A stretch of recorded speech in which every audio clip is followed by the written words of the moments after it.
د پاکستان ادعا ته د هند ځواب.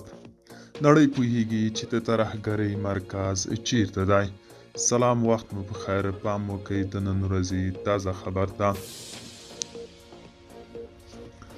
پر جعفر ایکسپریس ریلګاډي د بلوڅ ازادي غوښتونکو غورځنګ له برید وروسته د پاکستاني پوځ هغه ادعا ته چې هند هم په دې برید کې ښکیل دی د هند بهرنیو چارو وزارت ویان راندیر جیسوال دغه ادعا یې بې اساسه بللې ده او زیاته کړې ده نړۍ پوهیږي چې د ترهګرۍ مرکز چیرته دی.